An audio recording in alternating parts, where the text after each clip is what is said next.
This injured fox kept visiting one house every night, then they realized why. The first time the fox appeared, Nora Whitaker thought she was imagining things. It was almost midnight, and the old farmhouse was wrapped in the kind of silence that only existed deep in the countryside, where the nearest neighbor lived half a mile away and the wind through the maple trees could sound like whispering voices.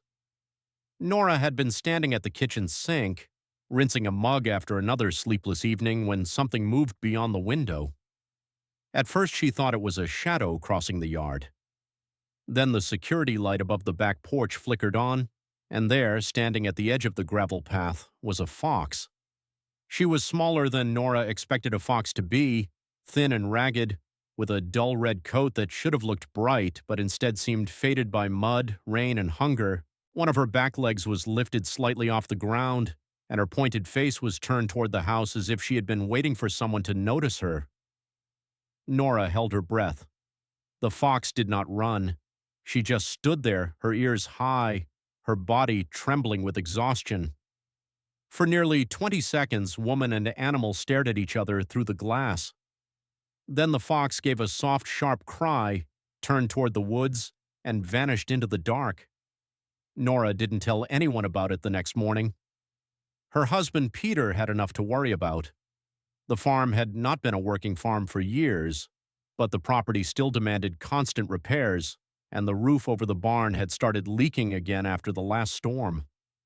Their teenage son Caleb was barely speaking to either of them lately, spending most evenings with headphones on, lost in his own world since they had moved away from the city. Their 10-year-old daughter Maisie, however, would have loved the story too much. Maisie had inherited all of Nora's tenderness and none of her caution. If Nora told her there was an injured fox outside, Maisie would be standing barefoot in the yard with a blanket and a bowl of soup before anyone could stop her. So Nora kept the sighting to herself and tried to forget the fox's thin face staring up at the window.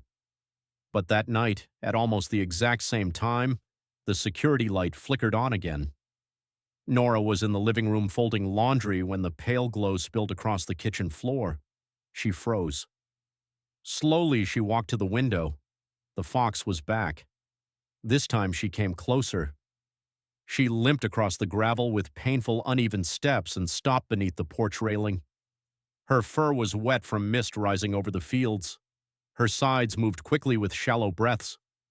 Nora saw the injured hind leg more clearly now. There was something wrong around the ankle, perhaps a trap wound or a cut that had become infected. The fox looked up at the house and made that same quiet cry, not loud enough to wake anyone, but enough to pierce Nora's heart.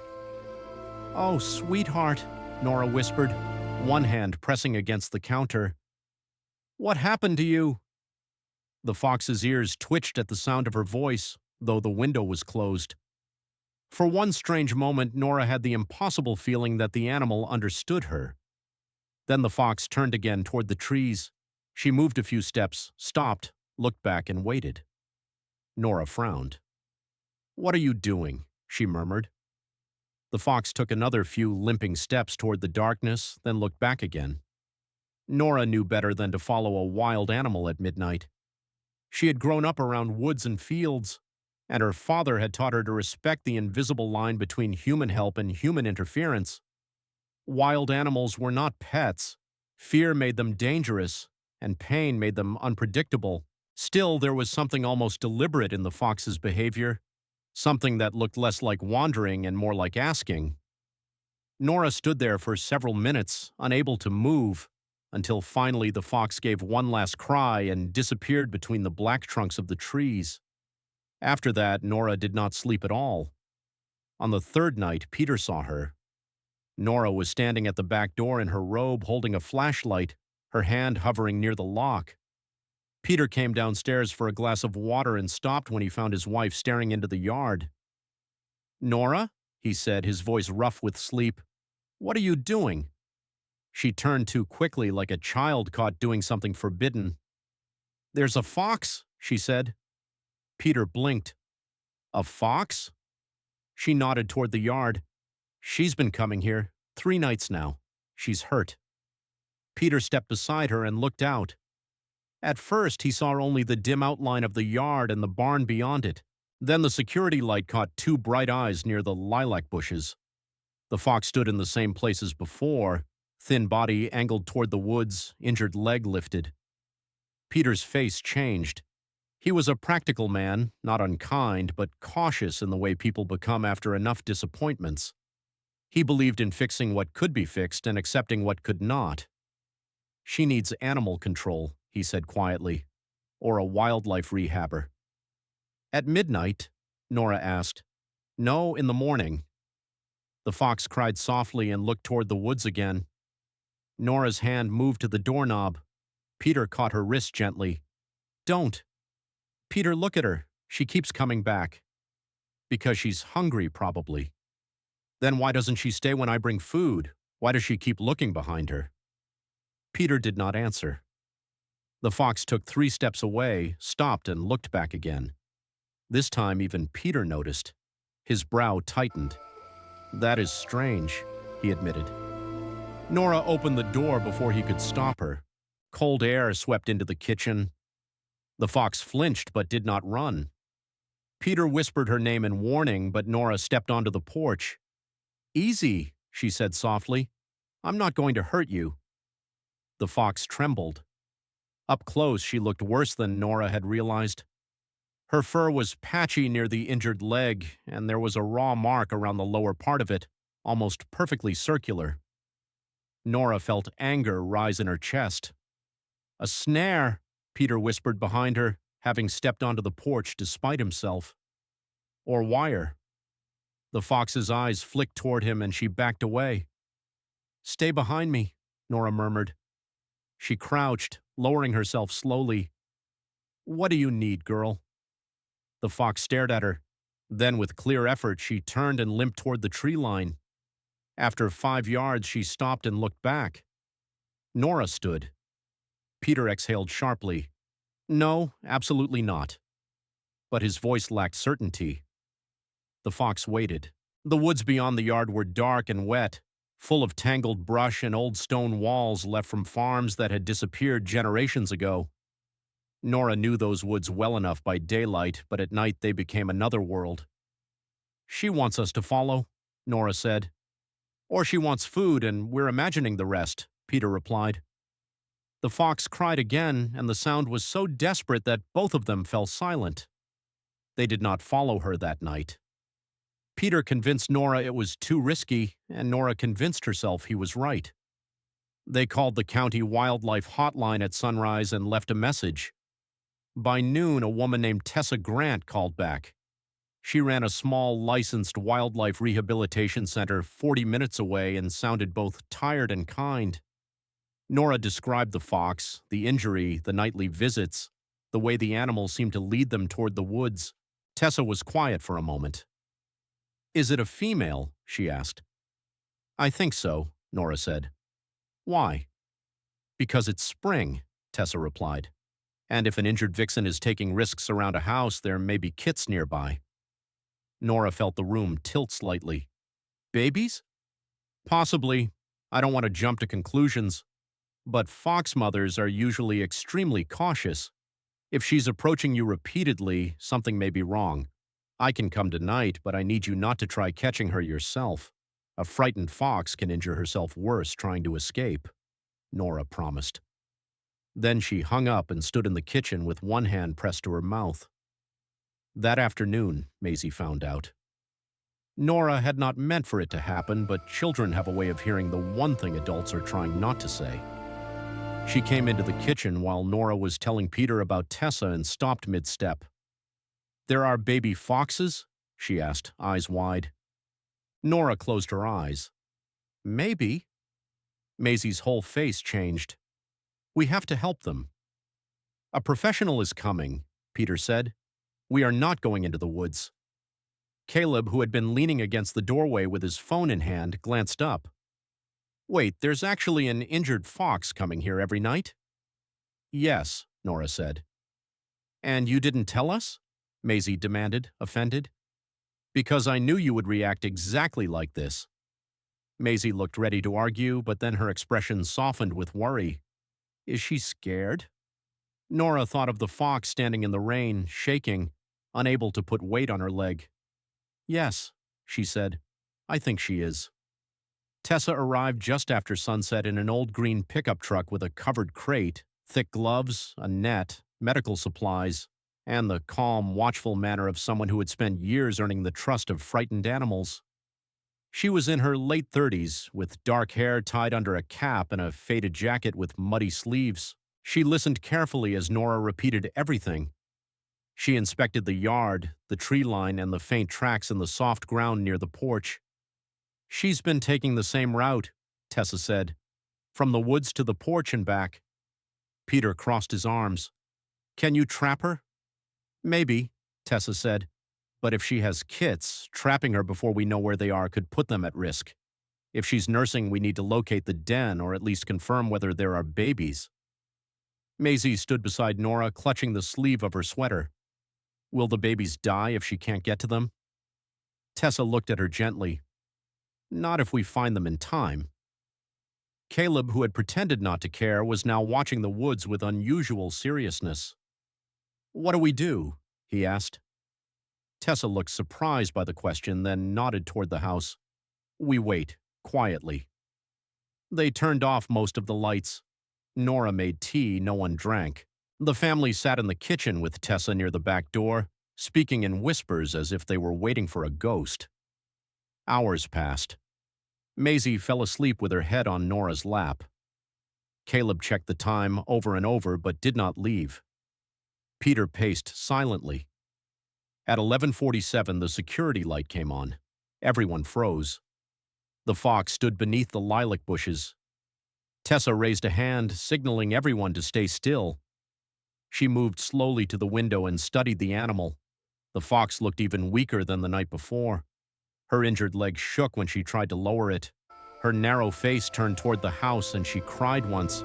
Maisie woke instantly. She's here, she whispered. Tessa opened the back door. The fox tensed, but when she saw Nora standing behind Tessa, she did not bolt. That's unusual, Tessa murmured. She recognizes you. Nora felt a lump form in her throat. Tessa stepped outside with a small bowl of softened food and placed it on the ground. The fox sniffed the air, hungry enough to tremble, but instead of approaching the bowl, she turned toward the woods, took several steps, and looked back. Tessa's expression changed. She's leading, Peter swallowed. You're sure? No, Tessa said. But I'm sure enough. She grabbed her flashlight and a thermal imaging scope from her bag. I'll go. One adult can come with me, but slowly and quietly. Nora stepped forward immediately. Peter did too. They looked at each other. I'll go, Nora said. She came to me. Peter wanted to object, but after a moment he nodded. I'm coming to the edge of the yard. Tessa shook her head. Too many people may scare her. Caleb unexpectedly spoke. Take my jacket, Mom. It's warmer. Nora looked at him, surprised. He held it out without meeting her eyes. Just take it. She did. The fox led them into the woods. It was one of the strangest walks of Nora's life. The air smelled of wet leaves and mud. Branches scratched at her sleeves. Tessa moved with practiced silence, flashlight angled low, careful not to shine it directly into the fox's eyes. The animal stayed ahead of them, never more than 15 or 20 feet away. Every time Nora thought the fox would disappear, she stopped and waited. Her limp was severe now. Twice she stumbled.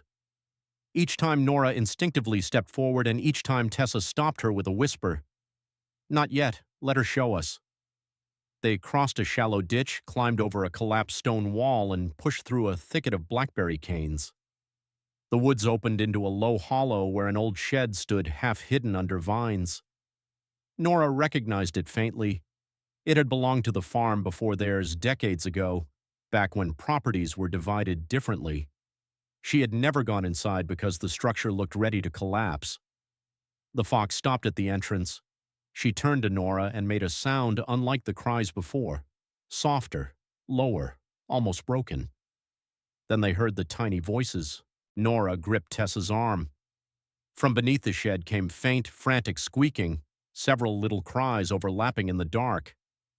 Tessa dropped to her knees and aimed the thermal scope toward a gap under the rotting boards. "There," she whispered. "I've got heat signatures, multiple." Nora's heart began pounding. "Kits?" "Yes." The fox tried to squeeze toward the opening, but her injured leg caught, and she recoiled with a sharp yelp. Tessa immediately backed away, giving her space. The fox panted, distressed, staring at the opening she could no longer enter. That was when Nora understood. The mother fox had not come for food. She had come because she could no longer reach her babies. Tessa worked quickly but carefully. The shed was unstable and the den entrance beneath it had partially collapsed after recent rain. The vixen must have been injured while trying to get in or out, and swelling around her leg had made it impossible for her to fit through the narrow gap. The kits were trapped deep enough that they could not crawl out, and their mother could not reach them. Tessa called Peter and told him to bring a pry bar, a shovel, towels, and the large crate from her truck. "No kids," she said firmly. "Only Peter." But when Peter arrived 15 minutes later, Caleb was behind him carrying the towels.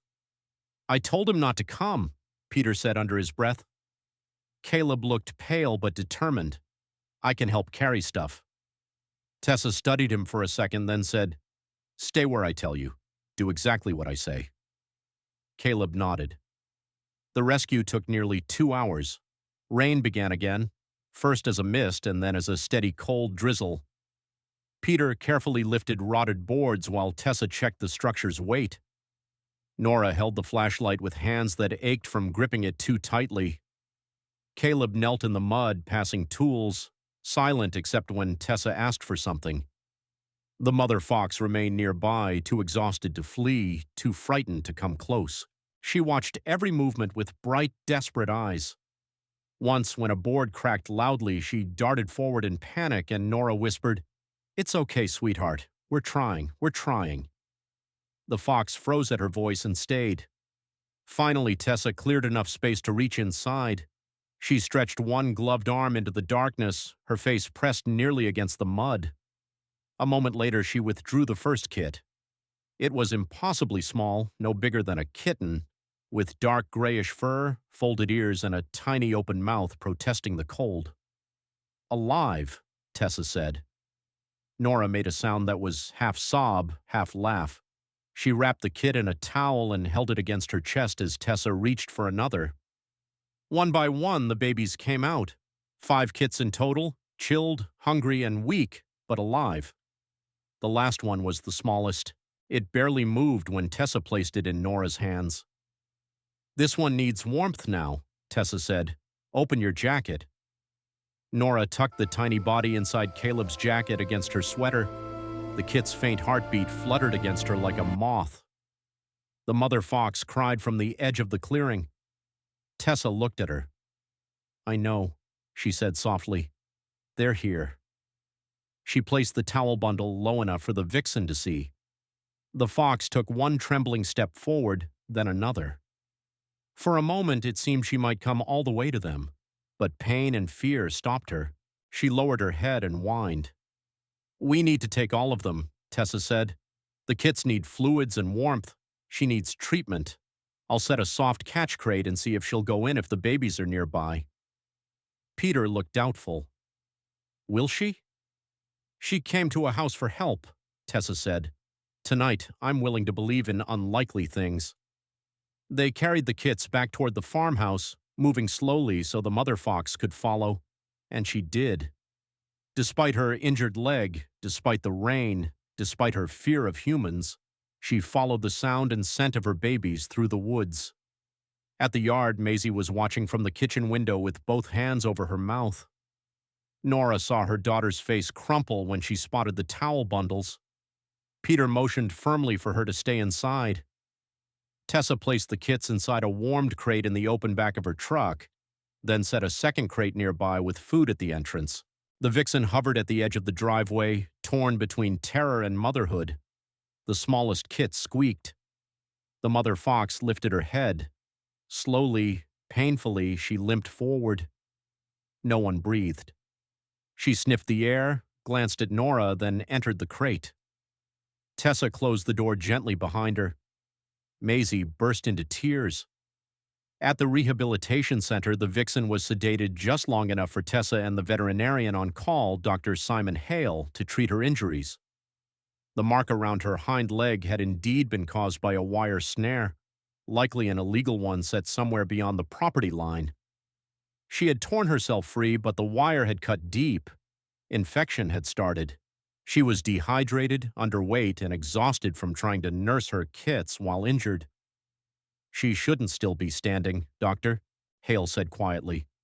"Most animals would have hidden until they couldn't move." Nora watched through the observation window as the fox slept under anesthesia. "She didn't hide because of them," she said. "No," Tessa agreed. "She came for help because of them." The kits were warmed, fed, and checked one by one. All 5 survived the first night. The smallest, a little male with a white-tipped paw, remained fragile, but by morning he was strong enough to nurse when the mother fox woke. Tessa placed the family in a quiet recovery enclosure with cameras so they could be monitored without human interference. The mother fox, now bandaged and medicated, gathered her babies beneath her as soon as she could move. She groomed each one intensely, counting them in her own wild way, nose moving from tiny body to tiny body. When she reached the smallest, she pulled him closer with her chin. Nora stood outside the enclosure with Maisie, Peter, and Caleb watching on a small monitor. Maisie whispered, "She got them back." Nora wiped her eyes. Yes, she did. The family named the vixen Amber, though Tessa reminded them she was not a pet and would never know or need a human name. Maisie named the kits too, secretly at first, then loudly enough that everyone adopted the names despite themselves. Pip, Juniper, Ash, Clover, and Button, the tiny one with the white paw. Caleb pretended the names were ridiculous, but Nora caught him asking Tessa for updates about Button twice a day. Something had shifted in him since the night in the woods. He still wore headphones, still complained about living in the middle of nowhere, but he also started helping Peter repair the barn roof without being asked. He downloaded trail camera footage with Maisie and checked the woods for signs of snares. Once Nora found him standing near the tree line, staring into the hollow where the shed stood. "You okay?" she asked. He shrugged. "I just keep thinking. She was hurt and scared, but she still kept going back." Nora stood beside him. "Mothers do that." Caleb was quiet for a long moment. "Not just mothers," he said finally. "Anyone who loves something, I guess." Over the next several weeks, Amber healed slowly. Tessa kept contact with the family limited because the goal was always released back into the wild. Still, she sent short updates and occasional videos from the hidden camera. Amber was a devoted mother. Even with her injured leg healing, she nursed, groomed, and guarded her kits with fierce patience. As the babies grew, their dark fur brightened into rusty shades. Their ears lifted. Their clumsy crawling became bouncing, tumbling, wrestling chaos. Button, the weakest, became the loudest. He was always the first to climb over his siblings and the last to settle down. Maisie watched every video as if it were a sacred event. Peter smiled more than he admitted. Caleb asked technical questions about wildlife cameras, fox behavior, and release protocols. Nora simply watched Amber.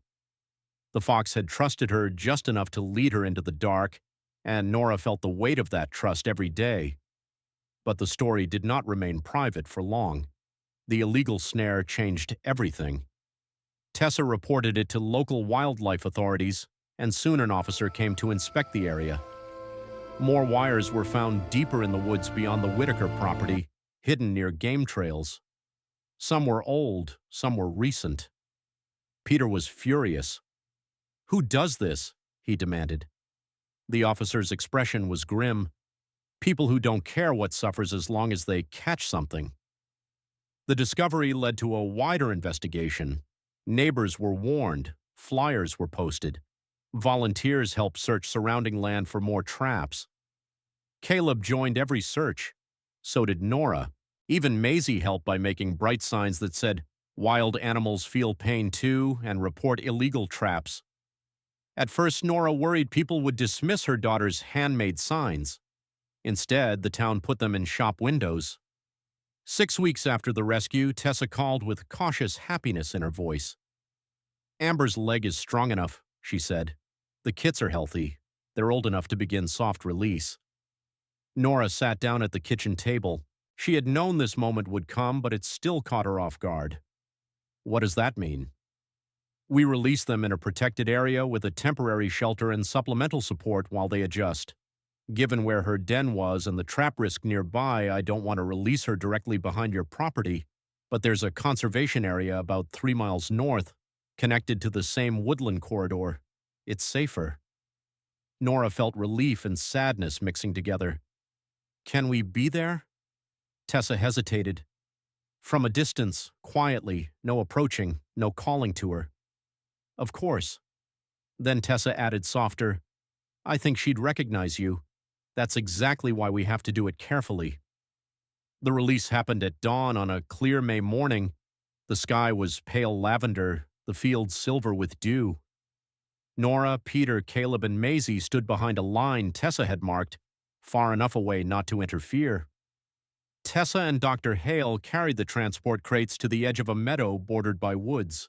For a moment, everything was still. Then Tessa opened the first crate. Amber stepped out slowly. She looked healthier now, her coat fuller, her eyes bright, her injured leg bearing weight again, though still slightly stiff. She paused, nose lifted to the wind.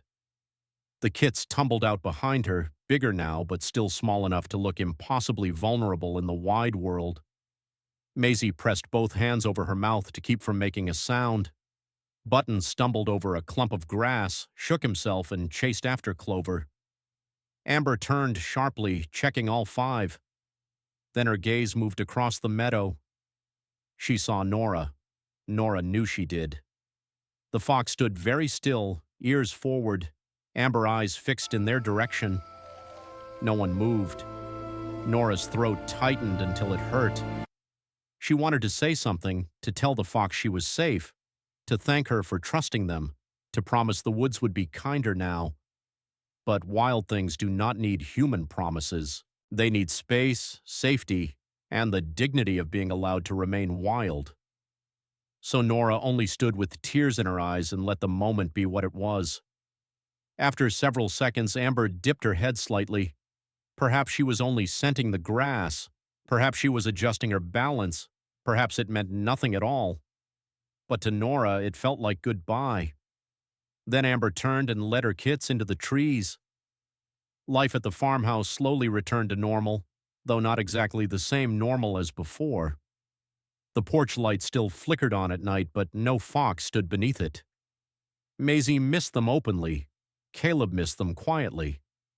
Peter became almost obsessive about checking the property for hazards and repairing old fencing so wildlife would not get tangled. Nora found herself looking toward the woods whenever she washed dishes after dark. Some nights she imagined she heard a fox cry, but when she opened the door, there was only wind.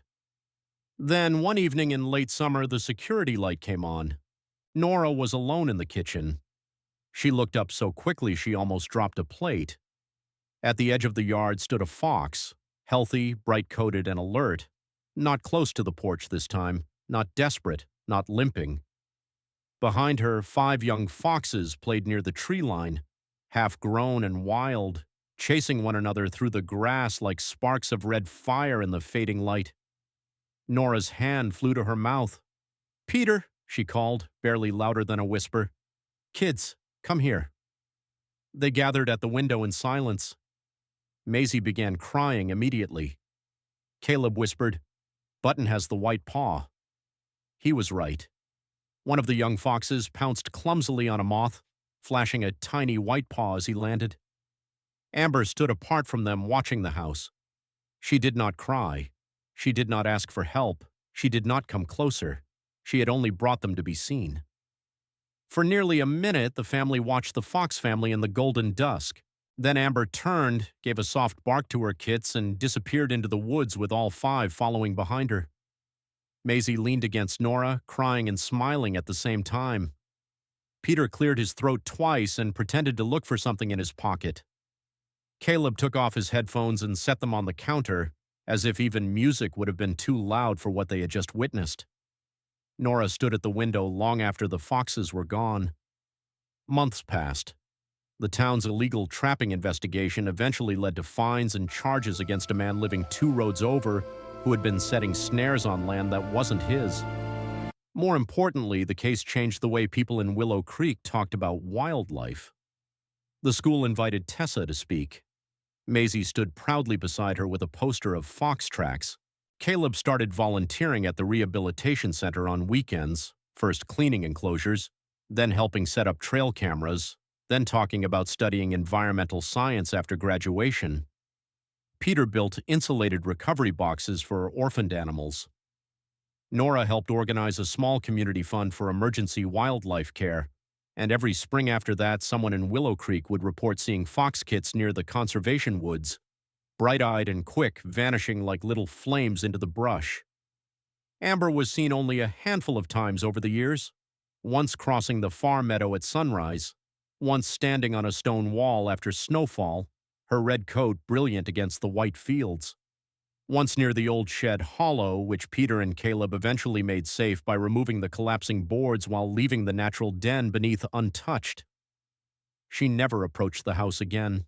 She never needed to. But Nora always felt that the fox remained part of the place, woven into the land like the creek, the maples, and the old farmhouse itself.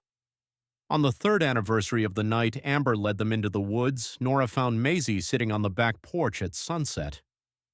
She was 13 now, taller, less little girl soft, but still tender in the way she looked at the world.